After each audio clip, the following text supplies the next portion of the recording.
आपका प्रश्न है रफाल हवाई जहाज को लेके और उसको लेके जो बातचीत दोनों देशों के बीच में चल रही है। आप जानते हैं भारत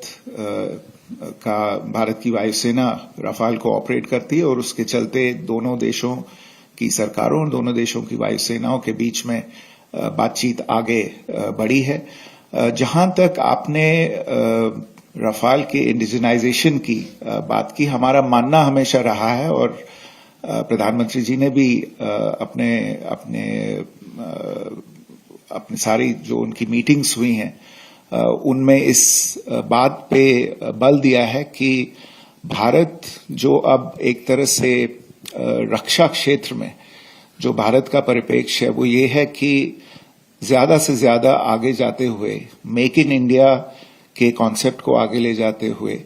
हम को डेवलपमेंट, को डिजाइन, को प्रोडक्शन और को मैन्युफैक्चरिंग की दिशा में जाना चाहते हैं और इसके चलते जितना ज्यादा प्रोडक्शन, जितना ज्यादा डिजाइन, जितनी ज्यादा मैन्युफैक्चरिंग भारत में हो सके उतना अच्छा है और वो हमारी प्रेफरेंस रहेगी। तो आज की बातचीत में भी रफाल को छोड़ के और भी विषयों पे बातचीत हुई, लेकिन मैं कहूंगा एक तरह से जो अंडरलाइंग थीम था वो यही था कि जिस भी डिफेंस प्लेटफॉर्म की हम बात करें, इस एक बात को हमें बेसिस लेके आगे बढ़ना होगा कि ज्यादा से ज्यादा लोकल कंटेंट हो, लोकल मैन्युफैक्चरिंग हो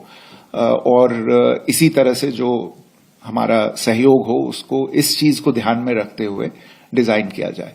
और इन सभी विषयों पे दोनों देशों के बीच में बातचीत चल रही है। जहां तक जो अलग अलग प्लेटफॉर्म्स हैं